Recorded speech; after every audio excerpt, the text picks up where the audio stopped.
सर्वप्रथम सर्वांना श्री स्वामी समर्थ।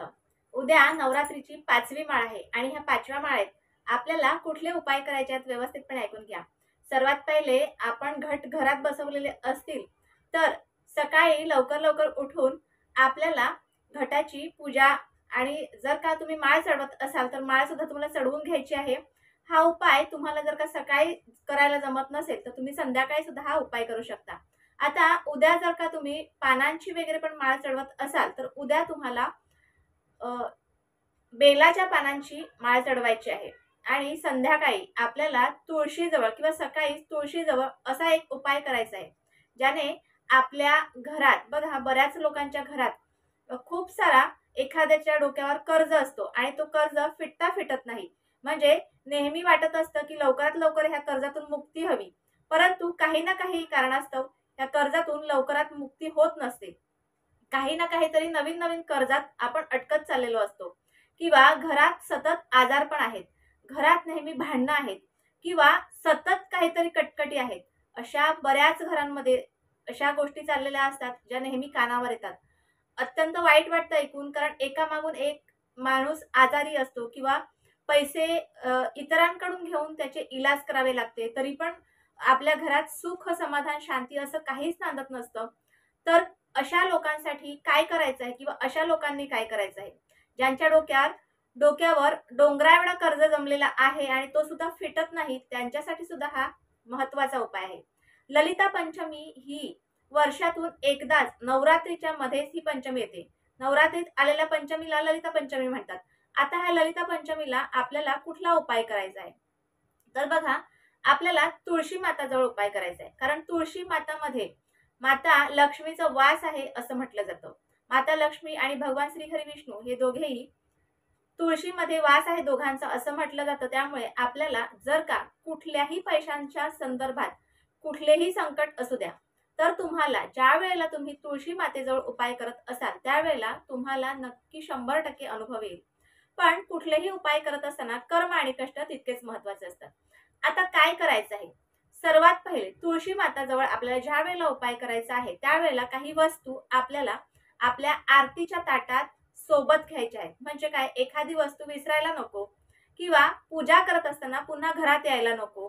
तर काय करायचंय, तुळशीजवळ आपल्याला एक आरतीचं ताट भरायचंय, त्यात तांदूळ म्हणजे ज्या अक्षता आपण म्हणतो त्या अक्षता घ्यायच्या आहेत, एक तुपाचा दिवा घ्यायचा आहे, एक साधा निरंजन भरायचं, त्यात तेल घालायचं, एक तुपाचा दिवा तयार करून घ्यायचा आणि थोडेसे फुलं घ्यायचे, थोडेसे अक्षदा, हळदी कुंकू, 1 रुपया आणि थोडंसं एका तांब्याच्या तांब्यात पाणी आणि एका छोट्याशा वाटीत उसाचा रस। बघा आता थोडासा पावसाळा संपलेला आहे आणि उसाच्या रसाच्या गाड्या जिथे तिथे आहेत। उसाचा रस ह्यात तुम्हाला कुठलंही आलं किंवा काहीही घालतात उसाच्या रसात, हे काही घालायचं नाही। त्या दादांना सांगायचं आम्हाला शुद्ध रस द्या, त्यावेळेला त्या रसात काहीच न घालता एखाद्या छोट्याशा वाटीत तो रस घेऊन या। आता हा उसाचा रस सुद्धा आपल्याला त्या आरतीच्या ताटातच घ्यायचा आहे। धूप दीप सगळं तयार करून घ्या, धूप लावून घ्यायचं आहे आणि तुळशी मातेजवळ जाऊन आपल्याला आसन घेऊन बसायचं आहे। आता आसन घेऊन बसल्याच्या नंतर सर्वात महत्वाची गोष्ट, तुळशी मातेला आपण दिवा घेतलेला आहे, धूप दीप घेतलेला आहे, ते सर्व काही विधिवत आपण पूजा करून घ्यायची। धूप दीप ओवाळायचं, हळद कुंकू लावायचे, अक्षता वाहायच्या, फूल लावायचं, थोडंसं पाणी घालायचं। अशा पद्धतीने ही तुळशी मातेची पूजा आपल्याला करून घ्यायची आहे। आता तुळशी मातेची पूजा केल्याच्या नंतर आपल्याला ओम नमो भगवते वासुदेवाय या मंत्राचा जप करत आपल्याला तुळशी मातेच्या 11 प्रदक्षिणा घालायच्या आहेत। आता 11 प्रदक्षिणा घातल्याच्या नंतर पुन्हा तुळशी मातेजवळ येऊन बसायचं। आता आपल्या आरतीच्या ताटात 1 रुपया आणि उसाचा रस हे शिल्लक आहे।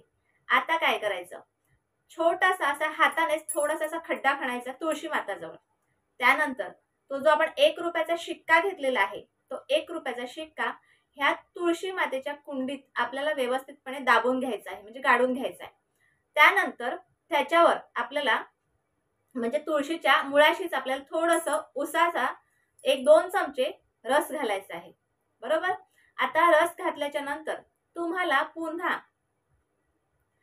तुम्हाला 1 रुपया आधीच गाडायचा नाही, तर 1 रुपया हातात घ्यायचा, उजव्या हातात घ्यायचा. त्यानंतर ओम नमो भगवते वासुदेवाय या 108 वेळा मंत्राचा जप करायचा. त्यानंतर तुम्हाला 1 रुपया तो मातीमध्ये दाबून घ्यायचा. त्यानंतर उसाचा रस या तुळशी मातेच्या मुळाशी 2 चमचे घालायचा. त्यानंतर तुम्हाला तुमची इच्छा बोलायची आहे. इच्छा काय बोलायची आहे? तुमच्या घरात जे पण कुठले प्रॉब्लेम असतील, समजा तुम्ही तुमचे आजार दूर करण्यासाठी किंवा तुम्हाला पैशांच्या संदर्भात जे पण कुठे प्रॉब्लेम झालेले आहेत, संकट आलेले आहे, ते संकट दूर करण्यासाठी किंवा जे पण तुम्ही काही दूर होण्यासाठी, संकट दूर होण्यासाठी किंवा पैशांच्या संदर्भातले संकट दूर होण्यासाठी तुम्ही उपाय करत असाल, तर ती इच्छा तुमची बोलून दाखवायची. तुळशी मातेला नमस्कार करायचा. आता हा उपाय इथेच संपला. आता नमस्कार करून आपल्या घरात जायचं. हा उपाय केल्याने तुम्हाला, तुमच्या घरच्यांना सुख समृद्धी, धन, दौलत, ऐश्वर्य सर्व काही घरात नांदणार आहे. परंतु कुठलेही उपाय करत असताना तुम्हाला कर्म आणि कष्ट तितकेच महत्त्वाचे आहेत. उद्याच्या 5व्या माळेवर तुम्हाला हा उपाय करायचा आहे. तर उपाय कसा वाटला हे तुम्ही मला कमेंट बॉक्समध्ये जरूर कळवा. व्हिडिओ आवडल्यास लाईक, शेअर, सबस्क्राईब मात्र जरूर करा. पुन्हा भेटूया अशाच एका नवीन व्हिडिओसोबत, नवीन विषयासोबत. तोपर्यंत सर्वांना श्री स्वामी समर्थ.